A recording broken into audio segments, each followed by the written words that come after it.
In today's video, we're going to discuss Garth One Eye being introduced into Modern Horizons 2, the fact he creates a Black Lotus token, and what that means for the reserve list. It's coming up next.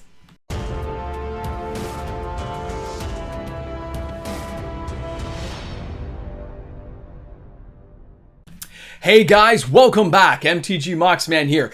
If you're new to my channel and you somehow found me out there on YouTube, well, thanks a lot for taking the time to check out my content today. And remember, if you're new, the best thing you can do to help my channel grow is smash that subscribe button. Help me get to that 5,000 subscribers where I've planned my cake party for 5,000 subscribers. We're only about 690 away. We are getting closer. Just smash that button and you're going to help me get one more closer. It'll be awesome. All right, guys, today's conversation is kind of unique.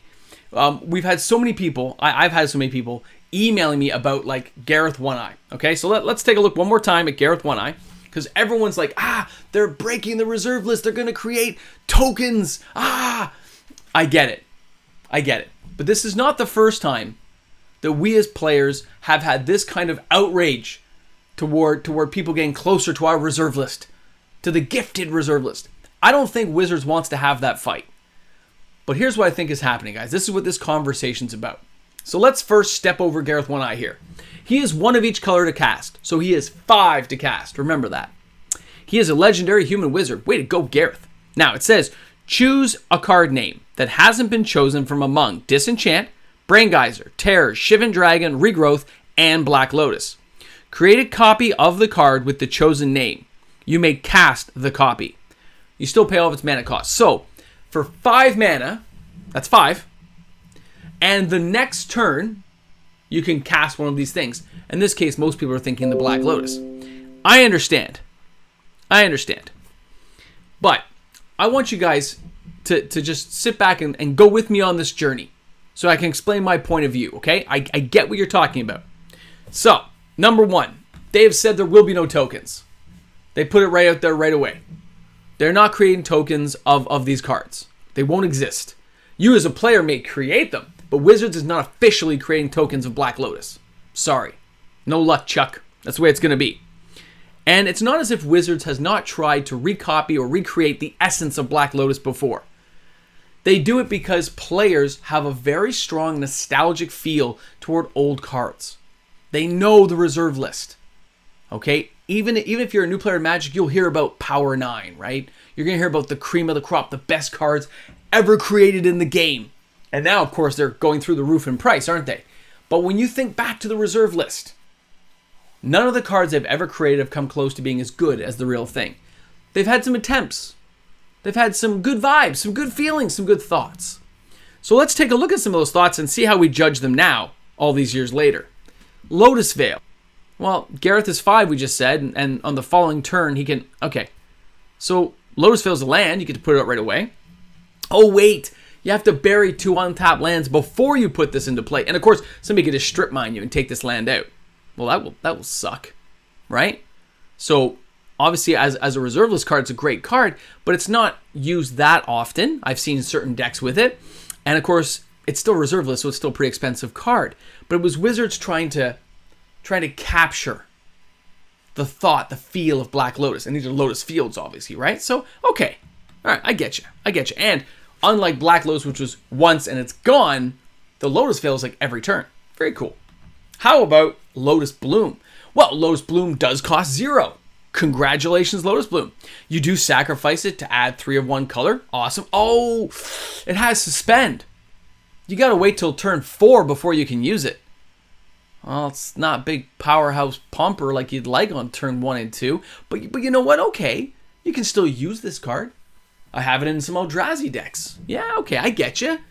Me and my buddies still play with this card. It's a usable card. It's not a $50,000 card because it's also reprintable. But, you know, I mean, this was the promo for Time Spiral Remastered, right? Nice old card for it. Like, okay, it exists. It's good. But it's not amazing. Plus, Wizards does reprint this one quite a bit. Lotus Blossom. There we go. It's an artifact, just like a Black Lotus. But it costs 2. It's not free. Oh, and it puts counters on 1 per turn. Oh, that's all it does. Put a counter on. And then you can sacrifice it to use the counters on it. Well, there's lots of other mechanics inside the game that do this exact same card. But you notice everything here says Lotus. and they show pictures of a Black Lotus. Because Wizards tries to get that feel. They've done no different for Modern Horizons 2. They didn't show you a picture of the Black Lotus, but they put Garth, a very iconic creature guy. And then they put the fact he can create these tokens of the original game. Very cool, right? Remember, he costs 5. This only costs 2. When you put it in context, and when you look at other cards like it, you see how I'm breaking this down, right? How about Lotus Pedal? For a long time, I considered this the ultimate closest I'd ever seen to recreating the power of Power 9. Because it's 0 to get out, you can tap it for 1 mana. Very cool. Then you sack it, but you get that 1 mana right away. There's no waiting period. There's no, oh, I have to wait 2 turns, 3 turns. I have to sack some land. You can just use this, just like a Black Lotus. 1 and done. It was amazing from Tempest. I remember how excited we were to put 4 of these in our decks and just cast out, our Shivan Dragons and all of our cool creatures back then. Amazing, right? Closest I thought for a very long time. Now, Jeweled Lotus is one of the even closer ones, depending on the format you're playing in. When I look at a Jeweled Lotus, and I saw it come out, I said, oh my god, it's amazing. I love it for Commander. 0 casting cost, only used to play your Commander, I understand. But when they put Partner, they have multiple Commanders in a deck. This could help you get a bigger Commander onto the battlefield, or pay the casting cost when a Commander's been exiled to the command zone. This is not bad.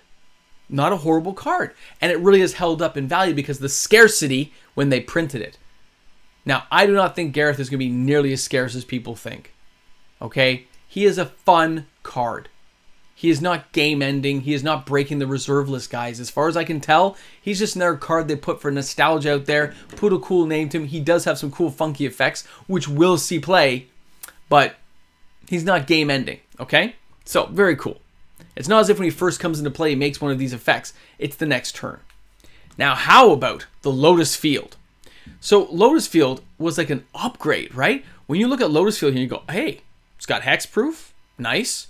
You still have to sack a couple lands, though, when it comes in. It still comes into play tapped. So it's kind of an upgrade, right? But still, you have to sack some lands. Now, when you look at Nyx Lotus, okay, Nyx Lotus here, when it enters the battlefield tapped, that's a drawback right there. It costs 4, and it's based on the color, which is your devotion. So unless you're playing a single color deck, this is never going to give you the mana you need, but you can tap it every turn. So it can be nice, but there's lots of other cards that have been created, like from War of the Spark and that did the exact same kind of stuff.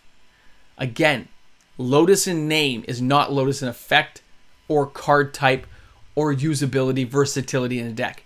This does not meet those standards. Even when they did, let's go back for a second. When you see Lotus Veil over there, okay, you see Lotus Veil? It says, Lotus Veil comes into play, sacrifice 2 untapped lands, or bury Lotus Veil. Add 3 mana of any color to mana pool. When they did Lotus Field, it has hexproof. That protects it from strip mines. Okay? Other than that, it's basically the same card as Lotus Veil. They just upgraded it. And I didn't see anyone jump head over heels being upset when they did that. Right? It is a reserve list card. Remember, guys, Lotus Veil's reserve list. But when they put out, right? When they put out that Lotus Field, nobody jumped heads over heels saying how upset they were. So this boundary is getting pushed all the time. And unless there's major kickback, Wizards is always going to try to push those boundaries to give us the nostalgic cards which make people feel like they're almost touching a piece of that reserve list that many of them can never afford or will never have access to. These are the closest things they can come up with to make people want to buy those cards and get into it. So again, when you look all the way back, after all those cards I showed you, and you look back at Garth One Eye, he's a fun card. He's a 5/5 for 5. He can be buried, killed, teared, swords to plowshare. Lots of things can take him out. He also has that beautiful ability of creating those copies. But everyone's talking because of the Black Lotus copy. But there's no tokens to go with them. Nothing's being printed to break the reserve list. You'll represent the token with something else you put on the field. You just take a penny or something and say, that's my Black Lotus. And he costs 5. So not as if you can use it turn 1, right? So when you compare it to all those other cards I showed you, don't you think that the Lotus Pedal is probably the closest one? That's how I feel anyway. So guys, I'd be curious to say what you guys think in the comments section. Let me know if you watched the video this far by saying boomstick. That way I know who watches the videos this far into the video. It's important for me to know. All right, guys, thanks a lot for tuning in.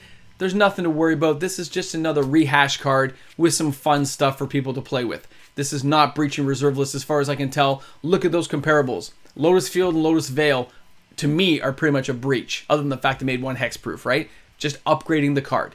It's okay. We didn't freak out then. Guys, have a great one. This is MTG Mox, man. Looking forward to seeing you guys later.